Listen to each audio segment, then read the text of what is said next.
우리 시간 앞뒤 좌우로 한번 바라보며 인사하겠습니다. 말씀의 은혜 받읍시다. 인사하겠습니다. 할렐루야. 세상에는 여러 종류의 빛이 있습니다. 자연적인 빛도 있고 또는 사람들이 발명한 그런 물리적인 빛 또는 인위적인 빛들이 있습니다. 지금 우리 교회 본당 안에도 여러 많은 조명들이 있습니다. 이 조명들이 지금 여러 색깔의 빛을 비추고 있죠. 그리고 그 빛 아래에서 우리가 함께 서로를 바라보면서 예배를 드리고 있습니다. 그리고 지금은 밤이지만 낮에는 태양이 떠서 밝은 빛을 세상에 비춰주었습니다. 그리고 지금은 그 태양이 한나절 동안 뿜었던 그 빛을 받은 여러 달과 그리고 별들이 지금 하늘에서 또한 빛나고 있습니다. 이처럼 세상에는 여러 종류의 빛들이 있습니다. 그런데 이 모든 빛들이 어디에서부터 시작되었는지 그리고 어떻게 그 빛들이 존재하게 되었는지를 성경은 분명히 우리에게 전하고 있습니다. 창세기 1장 3절에서 5절까지 말씀 우리 함께 읽겠습니다. 시작. 하나님이 이르시되 빛이 있으라 하시니 빛이 있었고 빛이 하나님이 보시기에 좋았더라. 하나님이 빛과 어둠을 나누사 하나님이 빛을 낮이라 부르시고 어둠을 밤이라 부르시니라. 저녁이 되고 아침이 되니 이는 첫째 날이니라. 아멘. 성경은 분명히 우리에게 전합니다. 하나님이 이르시되 빛이 있으라 하시니 빛이 있게 되었다. 다시 말해서 이 빛의 근원은 무엇인가? 바로 하나님이심을 분명히 전하고 있습니다. 이 세상에 존재하는 모든 것들 중에 하나님으로부터 비롯되지 않은 것이 없습니다. 모든 것이 하나님께서 창조하셨고 하나님께서 인간들에게 선한 지혜를 주셔서 이 땅에 존재할 수 있도록 하셨습니다. 그 어느 것도 하나님으로부터 시작되지 않거나 하나님으로부터 비롯되지 않은 것이 존재할 수 없음을 성경은 분명히 우리에게 전하고 있습니다. 세상이 가장 첫 번째 창조된 것은 빛이었습니다. 이 빛이 가장 먼저 창조되었고 또한 그 창조된 것을 하나님이 보시기에 좋았다라고 표현하고 있습니다. 하나님께서 왜 빛을 가장 먼저 창조하시고 그 창조하신 빛을 보시고 좋았다라고 표현했는가? 그것은 바로 하나님의 속성을 가장 잘 나타내어 주는 것이 빛이기 때문입니다. 성경은 하나님과 빛에 관해서 설명을 하는 부분들이 많이 있습니다. 특별히 요한복음은 1장 전체의 말씀에서 빛과 하나님, 특별히 우리 주 예수 그리스도와 연결해서 빛이신 예수 그리스도를 우리에게 증언하고 있습니다. 왜 그렇게 하느냐면 이 빛에 하나님의 속성, 특별히 하나님의 선하심, 하나님의 의로우심, 하나님의 거룩하심, 하나님의 완전하심과 같은 속성들이 나타나기 때문이에요. 빛은 누가 보아도 빛을 보았을 때 더럽다라고 생각하는 사람들이 없습니다. 또는 그 빛을 보았을 때 다른 사람들이 어둡다라고 생각하는 사람들이 없습니다. 빛은 언제나 밝게 환하는 것이고 그리고 그 빛은 깨끗합니다. 그리고 그 빛이 쉬는 힘이 있고 사람들에게 정말 바른 길을 분명히 보여주는 그와 같은 안내의 역할을 합니다. 이러한 모든 것들이 완전한 선하신 하나님, 그 어떤 어둠이 없으시고 완전한 의로우신 하나님, 그리고 세상과 구별되어지시는 완전한 거룩하신 하나님을 가장 잘 보여주는 하나님의 속성을 나타내주는 요소라고 할 수 있는 거예요. 그런데 이렇게 창조된 빛은 분명히 하나님의 속성을 우리에게 보여주지만 하나님에 대해서 모든 것을 우리에게 알려주지 못합니다. 왜냐하면 이 빛 또한 하나님으로부터 창조된 피조물에 불과하기 때문입니다. 사람이 지금 우리가 보이듯이 이 빛이란 종구를 발명했을 때 얼마나 대단했습니까? 에디슨이 이 필라멘트 전구 하나를 발명하기 위해 10,000번이 넘는 실패를 거듭했다라고 그가 표현하고 있습니다. 얼마나 많은 수고와 노력을 했으면 그와 같이 표현을 했겠습니까? 이처럼 인간의 하나의 발명품을 만들고 이 빛이란 것을 만들기 위해 그만큼 수고하고 노력했음에도 불구하고 그 빛은 하나님이 창조하신 빛과는 다르다는 것을 우리가 알 수 있습니다. 오늘 지금 우리가 스위치를 켰기 때문에 빛이 들어와 있지만 스위치 전원을 끄면 어떻게 되겠습니까? 빛이 사라지겠죠. 깜깜한 흑암 가운데 우리가 예배를 드리게 될 것입니다. 이처럼 에너지라는 것이 없으면, 다른 어떠한 힘의 요소가 가해지지 않으면 빛을 발할 수가 없습니다. 그것이 바로 인간이 만든 빛의 한계예요. 그리고 이 빛은 그 빛을 밝힐 수 있는 범위가 한정되어 있습니다. 손전등은 내가 보는 앞에 시야의 거리만을 보여줄 수 있습니다. 그리고 이 넓은 공간을 비추기 위해 얼마나 많은 전구들이 달려 있습니까? 이처럼 사람이 발명한 빛은 결국 유한하고 하나님이 창조한 빛에 비해 보잘것없다는 것을 우리는 알 수 있습니다. 그런데 하나님께서 창조한 빛 또한 그 창조하신 창조주 하나님을 온전히 나타내기에는 턱없이 부족하다는 것을 또한 성경은 분명히 우리에게 전하고 있습니다.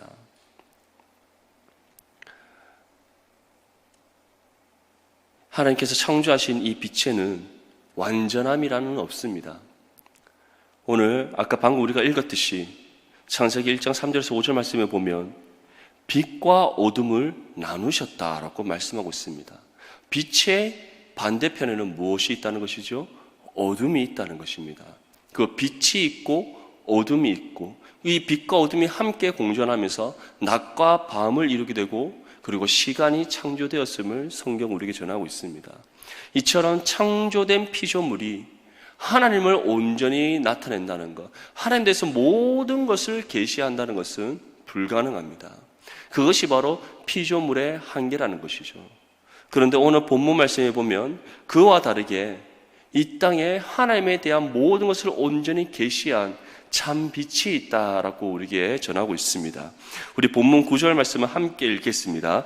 시작. 참빛 곧 세상에 와서 각 사람에게 비추는 빛이 있었나니. 사도 요한이 전하는 참 빛은 그 어떤 어둠이 없는 완전한 빛을 뜻합니다. 시간의 한계가 없는 바로 영원한 빛을 뜻합니다. 빛을 낼 수 있는 에너지의 양이 유한하지 않고 무한한 완전한 빛을 뜻합니다. 그 빛이 어떻게 했다고 말씀하고 있습니까? 이 땅에 오셨다라고 말씀하고 있습니다. 그렇다면 이 참빛은 누구인가? 바로 하나님 자신임을 우리는 알 수 있습니다. 왜 요한이 참빛이 세상에 왔다라고 했냐면 바로 세상에서 우리가 볼 수 있는 빛이 아닌 바로 이 모든 빛과 또 이 세상을 창조하신 바로 그 모든 것의 근원 되시는 하나님 자신이 바로 이 땅 가운데 오셨다는 것을 전하기 위해 참 빛이란 표현을 썼던 거예요. 진정한 빛, 완전한 빛, 세상에서 우리가 볼 수 있는 빛과 구별되어지는 빛, 모든 것의 근원이시고 모든 것의 능력의 근원 되시고 또한 우리의 진정한 하나님 되시는 그 하나님이 이 땅 가운데 빛으로 오셨다는 겁니다. 이 땅 가운데 오셔서 각 사람에게 비추셨다라고 말씀하고 있습니다. 여기에서 각 사람이라는 것은 세상에 속한 모든 사람들을 뜻합니다.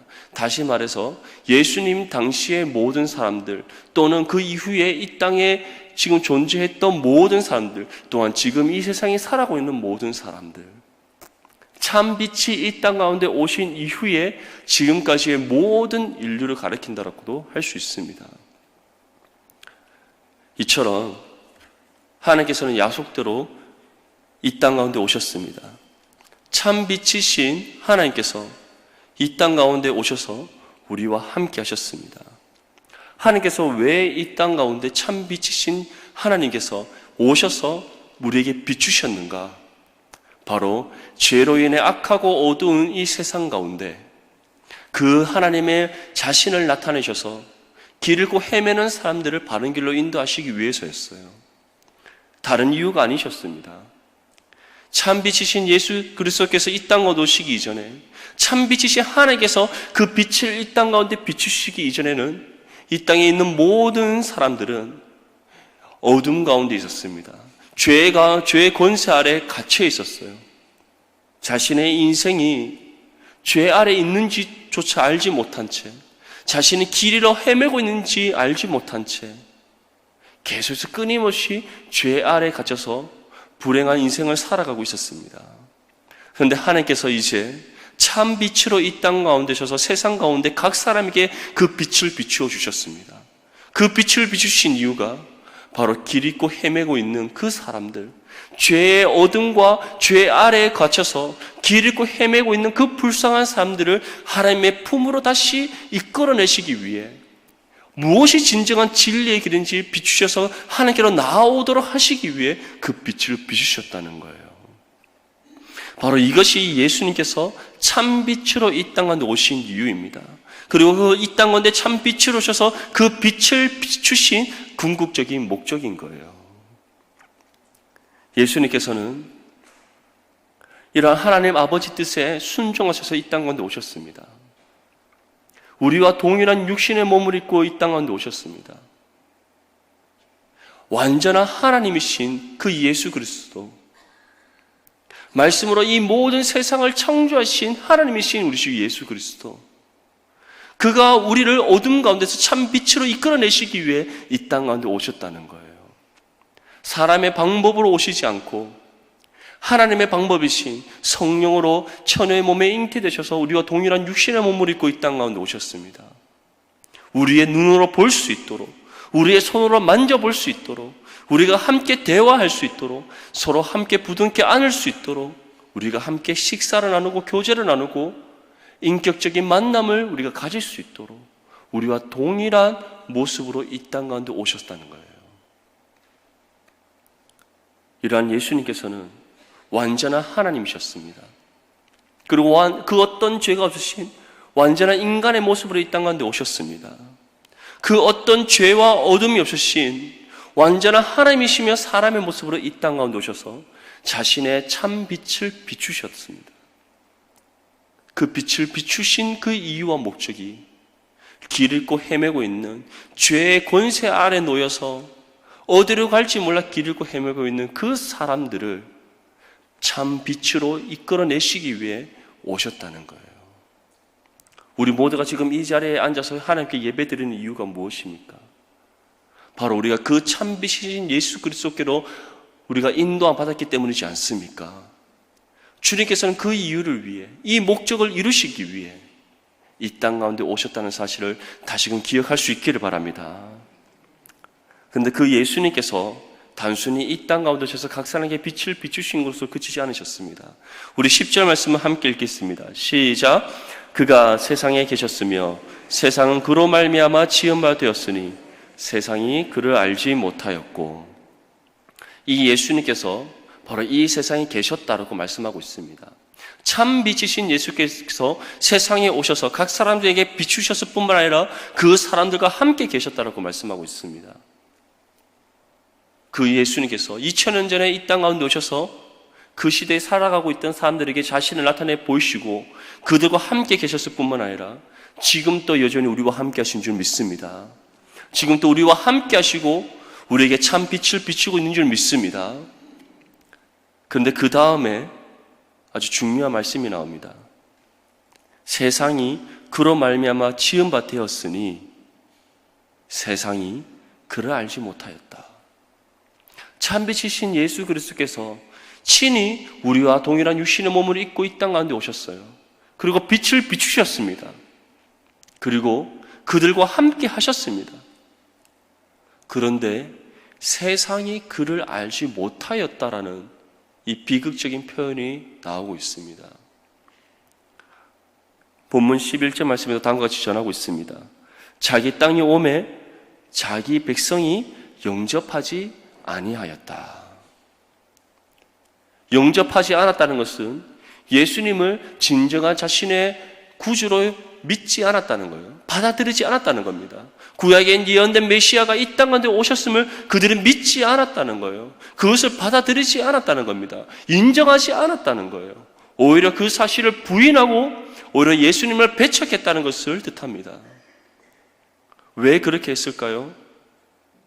예수님께서 이 땅 가운데 친히 오셨는데 왜 그들이 영접하지 않았을까요? 왜 믿지 않았을까요? 왜 인정하지 않았을까요?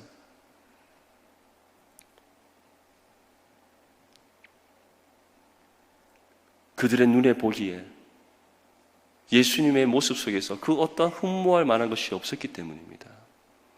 그들이 가지고 있던 이 땅에 오실 메시아의 모습과 그들의 눈앞에 직접 보여진 예수님의 모습이 너무 달랐기 때문이에요.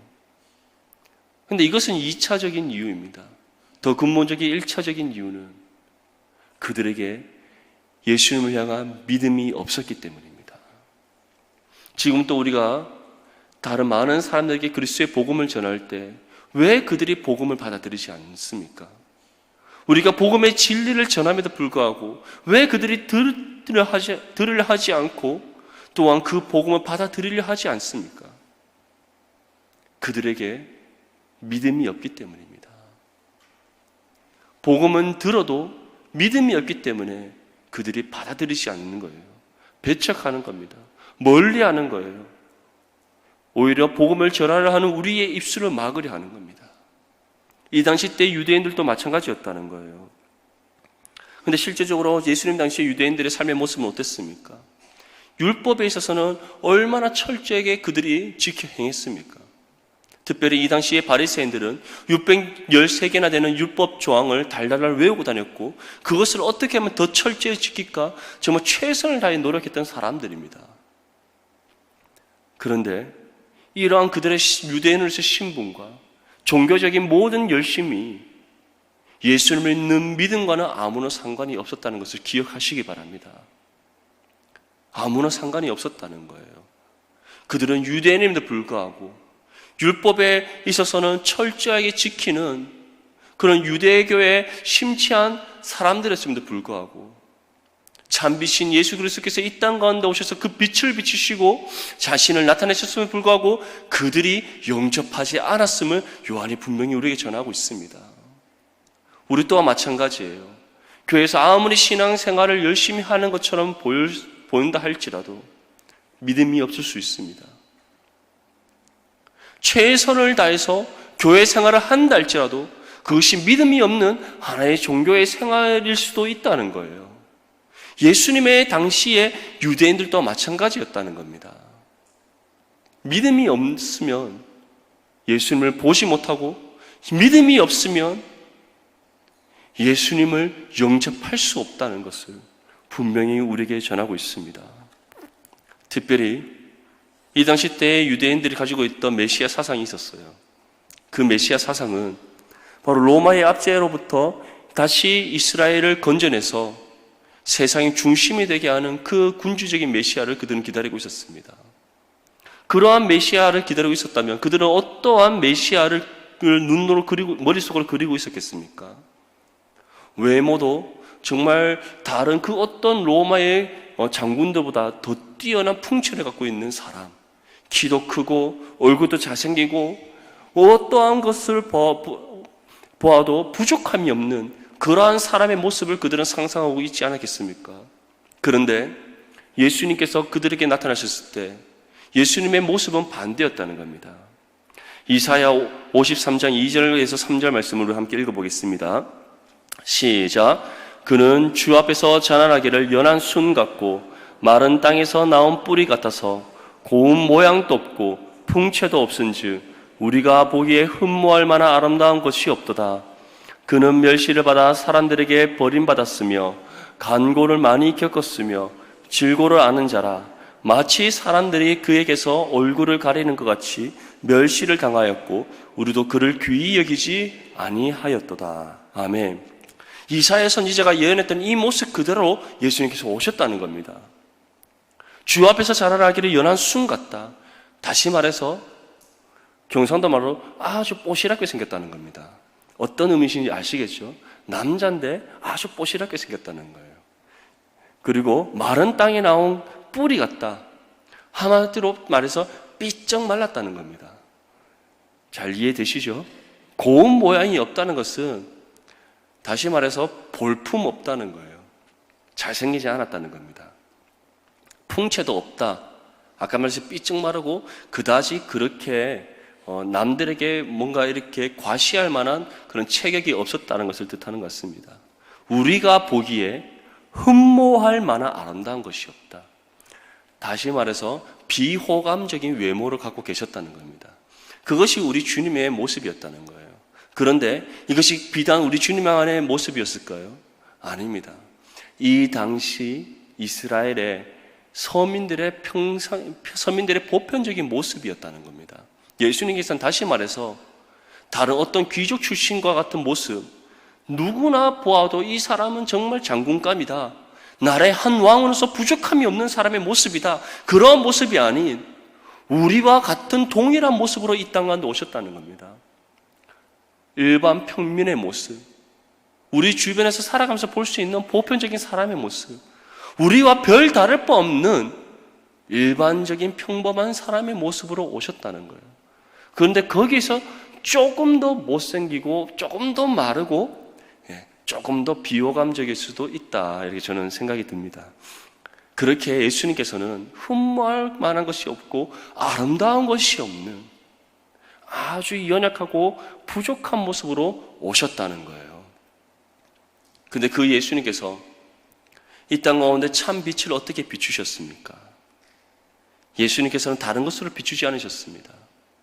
하나님의 천국 복음을 전하시고 하나님 나라의 비유를 설명하시고 병자를 고치시고 귀신 들린 자 귀신을 떨쳐내시고 배고픈 사람들에게 그 배고픔을 해결해 주시고 영적인 몸마른 가운데 있는 사람에게 하나님께서 참된 생명의 수를 허락하시는 그 은혜를 통해 예수님께서는 자신이 이 땅 가운데 참 빛이심을 증거하셨다는 거예요. 그럼에도 불구하고 여전히 인간의 생각과 인간의 기준과 그 육신의 눈가름으로 막혀있는 그 사람들의 눈에는 예수님께서 참 빛으로 보이지 않았다는 겁니다. 유대인의 신분을 갖고 있으며 그 누구보다 종교적 열심이 있다 할지라도 예수님을 영접하지 않을 수 있다는 것을 분명히 우리에게 보여주고 있습니다. 오늘날 우리의 말로 따지면 직분이 있고 교회 생활의 연수가 길고 대대로 이어져 온 신앙의 가문이라 할지라도 예수님을 볼 수 없는 어둠의 가림막이 있는 그와 같은 빛에만 인생을 살아갈 수 있다는 겁니다. 그 어떠한 종교적 열심도 그 어떠한 우리의 신분도 결코 믿음과 결부되지 않는다는 사실을 요한은 분명히 우리에게 전하고 있습니다. 그렇다면 어떤 사람이 진정으로 예수님을 자신의 구주로 영접하는가? 우리 본문 13절 말씀을 함께 읽겠습니다. 시작. 이는 혈통으로나 육정으로나 사람의 뜻으로 나지 아니하고 오직 하나님께로부터 난 자들이니라. 아멘. 혈통도 아닙니다. 육정이라는 것은 육체의 종력을 뜻합니다. 그런 다시 말해서 우리가 육체적인 그 어떤 열심을 다한다고 할지라도 우리가 예수님을 영접할 수 있는 것이 아니라는 거예요. 사람의 뜻도 아닙니다. 다시 말해 그 어떤 사람의 기준에 부합한 우리가 모든 것을 갖추고 있다 할지라도 그것이 예수님을 영접할 수 있는 그런 방법이 되지 않는다는 겁니다. 그렇다면 누가 예수님을 영접하는가? 오직 하나님께로부터 난 사람들인 줄 믿습니다. 하나님께로부터 난 사람들이란 것은 바로 하나님께서 구원하시기로 예정하신 사람들을 뜻합니다. 에베소서 1장 4절과 5절 말씀에 다음같이 전합니다. 곧 창세전에 그리스도 안에서 우리를 택하사 우리로 사랑 안에서 그 앞에 거룩하고 흠이 없게 하시려고 그 기쁘신 뜻대로 우리를 예정하사 예수 그리스도로 말미암아 자기의 아들들이 되게 하셨다. 여기서 중요한 것은 하나님께서 창세전에 우리 주님 안에서 우리를 택하셨다라고 말씀하고 있습니다. 우리를 택하신 이유가 우리로 주님의 사랑 안에서 거룩하고 흠이 없게 하시기 위해 우리를 택하셨다는 거예요. 언제 택하셨다고요? 창세전에 택하셨다는 겁니다. 그 창세전에 택한 사람들에게 하나님께서 예수 그리스도를 영접하게 하시는 은혜를 베풀어 주신다라고 우리에게 약속하고 있는 거예요. 예수님 당시의 바리새인들은 종교적인 열심으로는 둘째가라 하면 서러운 사람들이었습니다. 그들의 종교적인 열심, 율법의 613개의 조항을 지키는 데 있어서 그 열심과 철저함은 그 누구보다도 뛰어난 사람들이었어요. 그 어떤 것에도 흠잡을 만한 것이 없는 사람들이 바로 바리새인들이었습니다. 그래서 실제적인 그 유대 사회에서는 많은 존경과 높임을 받던 사람들이 바리새인들이었어요. 그런데 예수님께서는 무엇이라 말씀하셨습니까? 하나님께서 주시는 그 구원이 저 바리새인들과는 아무런 상관이 없었다고 말씀하셨습니다. 그리고 너희는 결코 바리새인의 누룩을 담지 말라. 다시 말해 외식하는 자와 같이 하나님의 영광을 위한 것이 아니라 자신의 영광을 위해 종교적 열심을 행하는 저 바리새인들의 누룩을 담지 말라고 우리에게 경고하셨어요. 그 모든 것이 바로 위선이고 거짓이기 때문이었습니다. 유대인들에게는 또한 유대인 선민 사상이 있었어요. 유대인이라는 그 자체가, 유대인이라는 혈통으로 이 세상에서 태어났다는 그 자체가 그들에게 이미 구원이 주어진 것처럼 생각하고 살아갔던 그 민족들이었습니다. 그런데 주님께서는 말씀합니다. 나를 믿지 않고서는, 나를 영접하지 않고서는, 나로 말미암지 않고서는 그 누구도 하나님 나라에 들어갈 자가 없느니라. 그 누구도 구원받지 못한다는 것을 분명히 말씀하셨어요. 그리고 오늘 사도 요한도 분명히 우리에게 전합니다. 오직 하나님께로부터 난 사람들, 혈통도 아니고 육체적인 열심도 아니고 사람들의 그 어떤 기준도 아니고 오직 하나님께로부터 난 사람들만이 예수님을 진정한 자신의 구주로 영접할 수 있다. 사도 바울이 전하는 것 같이 곧 창세전에 주님 안에서 구별되게 선택받은 그 사람만이 하나님께서 정하신 때에 우리 주님을 믿는 믿음을 얻어서 구원받을 수 있다. 분명히 우리에게 전하고 있습니다. 여러분들에게 그 믿음이 있을 수 있기를 바랍니다. 그 믿음 가운데 살아가는 저와 여러분들이 될 수 있기를 바랍니다. 그렇다면 하나님께서는 왜 우리로 하여금 예수 그리스도를 영접하게 하시는가? 왜 구원받게 하시는가? 우리 본문 12절 말씀을 함께 읽겠습니다. 시작. 영접하는 자, 곧 그 이름을 믿는 자들에게는 하나님의 자녀가 되는 권세를 주셨으니, 다른 이유가 아닙니다. 하나님의 자녀가 되는 권세를 주시기 위해 바로 우리에게 이 모든 은혜를 허락하신다는 겁니다. 이 사실을 믿습니까? 이 믿음의 확신이 여러분들 가운데 있기를 바랍니다.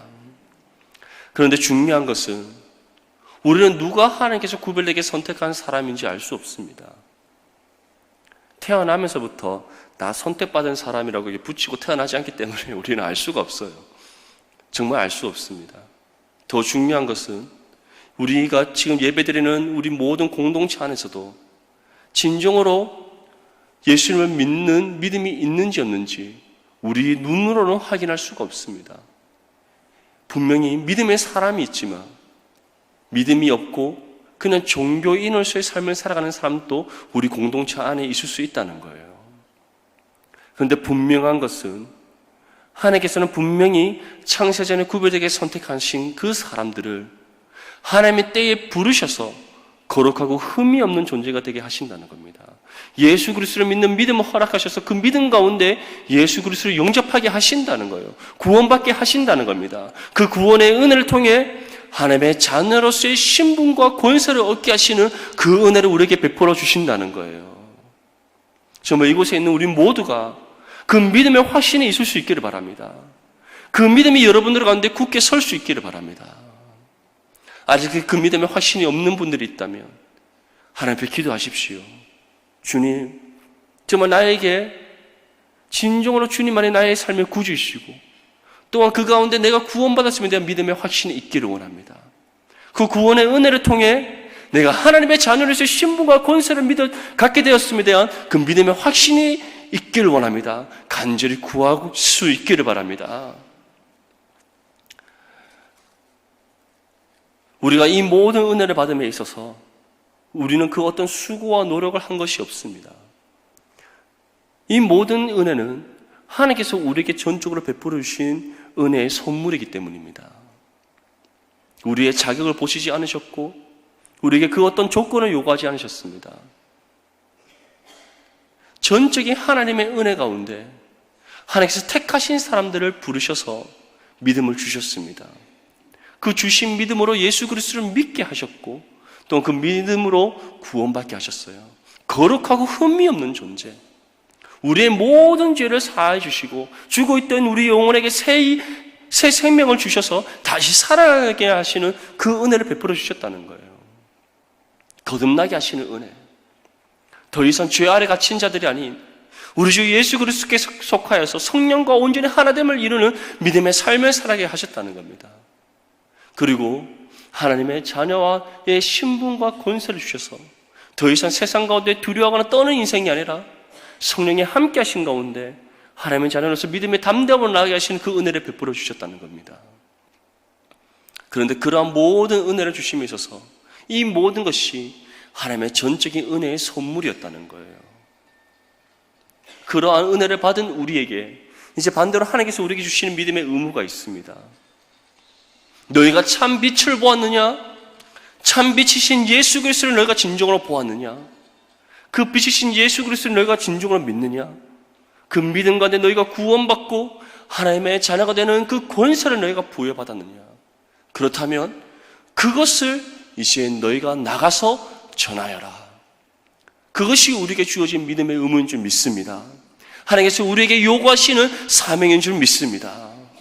분명히 우리가 그리스도의 복음을 전할 때, 우리가 만난 예수 그리스도에 대해서 우리가 증언할 때 분명히 많은 사람들이 거부할 거예요. 듣지 않으려고 할 겁니다.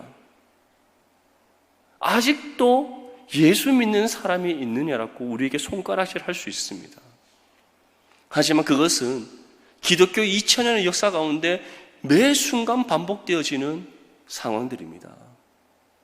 예수님 당시 때도 마찬가지였고요. 예수님의 제자들이 복음의 사역을 감당할 때도 마찬가지였습니다. 사도 바울이 여러 지역을 돌아다니면서 선교의 사역을 감당할 때도 마찬가지였어요. 왜 바울이 40에 하나를 감하는 매를 3번이나 맞고 태장을 3번이나 맞고 돌로 1번 맞고 배가 파산한 일을 1번 겪고 왜 그와 같은 수많은 모진 고통을 당하였겠습니까? 그만큼 핍박과 박해, 세상의 거부함이 심했다는 거예요. 왜 수많은 순교자들이 기독교의 2000년 역사 가운데 많이 일어났습니까? 우리가 그리스도의 복음을 전할 때 그것을 받아들이고 영접하는 사람보다 거부하고 배척하고 핍박하는 사람들이 훨씬 많았다는 거예요. 그 사실을 우리가 잊지 않고 기억해야 됩니다. 그리고 그 사실을 기억하는 가운데 우리는 두려워하지 않아야 돼요. 떨지 않아야 됩니다. 왜냐하면 우리가 그리스도의 복음을 전할 때 우리 혼자 전하는 것이 아니기 때문입니다. 우리의 심령 가운데 임하셔서 함께 하시는 성령께서 우리에게 지혜와 능력을 주시기 때문인 줄 믿습니다. 우리 안에 가시는 성령께서 우리가 복음을 전하는 그 순간에도 여전히 우리와 함께 하시는 줄 믿습니다. 그 믿음 때문에 우리는 두려워하지 않을 수 있는 거예요. 성령을 의지하시고 성령의 능력과 도우심을 간구할 수 있기를 바랍니다. 그리고 성령의 그 주시는 지혜와 능력 가운데 우리에게 맡겨진 복음의 사명, 믿음으로 충성되게 감당할 수 있기를 바랍니다. 우리는 믿음으로 담대히 전할 뿐이에요. 전하는 가운데 역사하시는 분은 하나님이신 줄 믿습니다. 우리의 입술을 열어야 할 때입니다. 지금 세상이 얼마나 혼란스럽습니까? 얼마나 악하고 어두운 세상입니까? 이 가운데 하나님께서 우리를 통해 참 빛을 증언하시기를 원하십니다. 그 빛을 비추시기를 원하십니다. 그 빛 가운데 세상에서 방황하고 있는 그 영혼들을 주님께로 인도하시기를 원하십니다. 우리에게 주어진 사명이에요. 우리가 감당해야 될 몫입니다. 이제 새생명 행복축제가 얼마 남지 않았습니다. 남아있는 이 기간 동안에 우리 주변에 아직까지 하나님을 알지 못한 채 세상 속에서 방황하고 있는 우리 가족들, 친척들, 친구들, 이웃들, 직장의 동료들, 그들에게 나아가서 그리스도의 복음을 전할 수 있기를 바랍니다. 우리가 보았고 들었고 경험하였고 우리가 믿는 참빛이신 예수 그리스도, 오직 예수 그리스도만이 우리를 참 생명으로 인도하시는 빛이심을 증언할 수 있기를 바랍니다. 우리가 증언할 때 그 가운데 역사하셔서 예배하신 영혼들을 인도하시는 분 하나님이십니다.